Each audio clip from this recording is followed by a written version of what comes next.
Hello दोस्तों, स्वागत है आप सभी का सिविल ज्ञान में। सपनों की उड़ान में गाइस, स्वागत है आपका सिविल ज्ञान में। दोस्तों, ये पुष्पा सीरीज आपके लिए बहुत ही महत्वपूर्ण, लाभदायक और इम्पॉर्टेंट रहने वाली है। इसमें क्योंकि हम सब्जेक्ट वाइज क्विक रिवीजन कर रहे हैं गाइस सुबह के 5 बजे। तो some quick revision class by Pushpa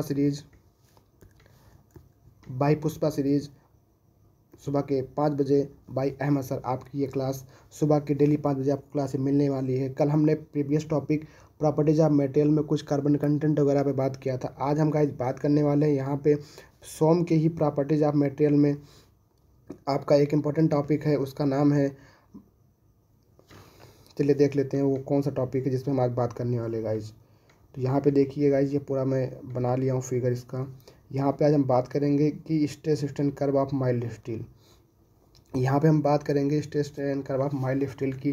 तो आपका जो स्ट्रेस स्ट्रेन कर्व होता है गाइज, ये आपका वाई एक्सिस है, जहाँ पे आपको स्ट्रेस देखने को मिलेगा आपका, ये आप एक्स एक्सिस यहाँ पे आपको स्ट्रेन देखने को मिलेगा। तो जैसे ही आपका माइल्ड स्टील में हम लोग जो स्ट्रेस स्ट्रेन कर्व बनाते हैं, तो वहाँ पे हमको इसका जो डक्टाइल प्रॉपर्टीज़ की ज़्यादा होने के कारण क्या होता है कि इसमें लोड लगाने पर इसमें बहुत अधिक ज़्यादा क्या कहते हैं कि पोस्ट इलास्टिक स्ट्रेन, मतलब करने का मतलब लोड लगाते समय बहुत अधिक इसमें ज़्यादा हमको एक्सपेंड देखने को मिलता है। और इसका फ्रैक्चर पॉइंट यहाँ पे जी पे होता है। तो यहाँ पे एक एक पॉइंट पे बात कर लेते हैं कि यहाँ पे आपको O A B C D E F G. तो यहाँ पे आप देखेंगे कि ओ से ए तक आपका जो ए पॉइंट होता है उसको हम लोग कहते हैं प्रोपोर्शनल लिमिट, और बी आपका क्या होता है, इलास्टिक लिमिट होता है। सी पॉइंट मिलता है, फिर एक डी पॉइंट मिलता है, फिर ई और आपका एफ और आपका जी। तो 0.12% तक आपका जो होता है लोअर यील्ड पॉइंट होता है।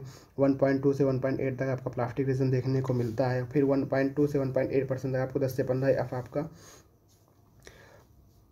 अल्टीमेट स्ट्रेस पॉइंट देखने को मिलता है। आपका जी आपका जो होता है फ्रैक्चर पॉइंट आपको यहाँ पे देखने को मिलता है गाइज। तो हम बात कर लेते हैं बारी बारी से कौन सा आपका इम्पॉर्टेंट रहने वाला है। तो यहाँ पे हम बात करेंगे कि आपका जो आपका ओ ए से ए तक होता है। तो ओ से ए तक आपका जो होता है वो आपका लीनियर कर्व होता है। तो यहाँ से यहाँ तक आपका जो ये देखने को मिलता है आपका क्या होता है, ये आपका लीनियर कर्व आपको देखने को मिलता है। और जितने भी आपका हुक्स लॉ होता है, वो हुक्स लॉ जो आपका होता है वो प्रोपोर्शनल लिमिट तक, क्वेश्चन पूछा जाता है कि हुक्स लॉ कहाँ तक वैलिड होता है, तो हुक्स लॉ आपका जो होता है वो प्रोपोर्शनल लिमिट तक ही वैलिड होता है। तो यहाँ पे आप समझ चुके होंगे कि आपका जो ए पॉइंट होता है यहीं तक ही आपको यही प्रोपोर्शनल लिमिट होती है, यहीं तक ही आपका हुक्स लॉ वैलिड होता है। इसके बाद आपका क्या होता है, इलास्टिक पॉइंट आ जाता है। तो इलास्टिक लिमिट से जस्ट पहले वाला जो पॉइंट आपका होता है वो हमारा क्या होता है, प्रोपोर्शनल लिमिट का होता है। यहाँ पे आप देख लीजिए कि ये आपका प्रोपोर्शनल लिमिट का होता है पॉइंट, ठीक है। ये आपका प्रोपोर्शनल लिमिट का पॉइंट होता है। और बी आपका क्या होता है, आपका बी आपका इलास्टिक लिमिट का पॉइंट होता है। और अगला पॉइंट आपको जो मिलता है देखने को, आपका क्या होता है, अपर यील्ड पॉइंट होता है।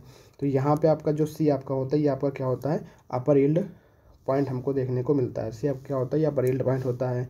आपका डी आपका क्या होता है, ये लोअर यील्ड पॉइंट होता है। एफ आपका अल्टीमेट स्ट्रेस पॉइंट देखने को मिलता है। और जी आपका क्या होता है, आपका फ्रैक्चर पॉइंट देखने को मिलता है। तो ये आपका माइल्ड स्टील का स्ट्रेस कर्व होता है। इसमें हम गाइस बात कर रहे हैं कि कौन से मतलब कौन से जोन में क्या क्या होता है इसमें। तो यहाँ पे कुछ चीज़ें हमने लिख रखी है कि आपका जो लोअर यील्ड पॉइंट होता है, जहाँ पे हम लोग आपका लोअर यील्ड पॉइंट हमने बात किया था, डी यहाँ पे क्या आपका लोअर यील्ड पॉइंट होता है। तो लोअर यील्ड पॉइंट का यूज़ क्या होता है, इसका यूज़ करते हैं guys yield strength of material. अगर हमको मटेरियल की यील्ड स्ट्रेंथ निकालनी है तो हम लोग लोअर यील्ड स्ट्रेंथ पे ही काम करते हैं। क्वेश्चन पूछा जाता है कि अगर हमको मटेरियल की यील्ड स्ट्रेंथ चाहिए तो हम किस पे काम करते हैं, ऑप्शन देता है upper yield point, lower yield point. तो वहाँ पे ध्यान रखना है आपको, लोअर यील्ड पॉइंट पे ही हम लोग देखते हैं। Sorry guys. तो आपको यील्ड स्ट्रेंथ ऑफ मटेरियल में हम लोग लोअर यील्ड पॉइंट पे ही हमको वहाँ पे देखने को मिलता है। अगला पॉइंट है आपका कि वॉल्यूम ऑफ स्पेसिमेन, मतलब जो मटेरियल होता है आपका उसका स्पेसिमेन जो होता है वो इंक्रीज करता है फ्रॉम ओ टू डी तक। देख लीजिए ओ से डी तक जैसे ही हम लोड लगाते हैं तो ओ से डी तक क्या होता है, यहाँ ओ से लेकर के इस डी पॉइंट तक क्या होता है, उसका वॉल्यूम ऑफ स्पेसिमेन क्या होता है, बढ़ता है, इंक्रीज करता है। तो वही आपको यहाँ पे लिखा हुआ है कि volume of specimen increase from O to D तक। फ्रॉम ओ टू डी तक आपका क्या करता है, वो इंक्रीज करता है। और from D to E, D से ई तक क्या होता है, ये आपका ये रीजन, ये आपका जो रीजन होता है, ये रीजन, तो ये आपका क्या होता है, यहाँ पे प्लास्टिक रीजन होता है। ये आपका जो होता है प्लास्टिक रीजन होता है। तो इस प्लास्टिक रीजन में क्या होता है, जैसे ही ओ टू डी तक आपका ये आपका जो प्लास्टिक रीजन होता है, यही यहाँ पर हमने लिख रखा है कि from O to D, from D to E. तो डी टू ई तक क्या होता है, लार्ज डिफॉर्मेशन हमको देखने को मिलता है, बट वॉल्यूम ऑफ स्पेस में डज नॉट चेंज, लेकिन वॉल्यूम में कोई परिवर्तन हमको देखने को नहीं मिलता है। तो पहले तो होता है कि पहले क्या होता है कि ओ से डी तक तो वॉल्यूम स्पेसमेंट बढ़ता है, लेकिन डी से ई तक हमको लार्ज डिफॉर्मेशन देखने को मिलता है। लेकिन यहाँ पे कोई भी आपका डी से ई पॉइंट तक आपका कोई भी आपका यहाँ पे लार्ज डिफॉर्मेशन तो होता है, लेकिन वॉल्यूम ऑफ स्पेस में कोई भी परिवर्तन नहीं होता है, उसमें कोई चेंज हमको देखने को नहीं मिलता है। अगर हम बात करें क्वेश्चन पूछता है कि क्रिस्टलाइन स्ट्रक्चर किस जोन में बनता है, तो crystalline structure from E to F, जो आपका ई से एफ होता है, मतलब ई से लेकर के एफ तक अल्टीमेट स्ट्रेस पॉइंट आपका जो होता है, यहाँ से इस जोन में क्या होता है हमारा क्रिस्टलाइन स्ट्रक्चर बनता है। और इस जोन को हम लोग कहते हैं स्ट्रेन हार्डनिंग। क्या होता है, स्ट्रेन हार्डनिंग यहाँ पे होती है ई से एफ तक, और मटेरियल यहीं पे आपका क्या होता है क्रिस्टलाइन स्ट्रक्चर में आपका चेंज हो जाता है। अगर हम बात करें कि एफ से जी तक, आपका जो एफ से जी तक होता है, यहाँ पे क्या होता है कि डायमीटर ऑफ पोर्शन, जो डायमीटर होता है वो तो डिक्रीज करता है, लेकिन जो होता है यहाँ पे नेकिंग आ जाती है। क्या होता है नेकिंग आपका यहाँ पे देखने को मिलता है। तो हमने यहाँ पूरा माइलस्टील स्ट्रेस का आपको पूरा बता दिया कहाँ पे क्या कौन सा पॉइंट होता है, कौन सा पॉइंट किसका यूज में होता है। तो यहाँ पे हमने लिख रखा है ये आपका फ्राम एफ टू जी तक क्या होता है, डाया पोर्शन डिक्रीज होता है, लेकिन आपका इनस्टेबिलिटी वहाँ बन जाती है और नेकिंग वहाँ पे आता है आपका।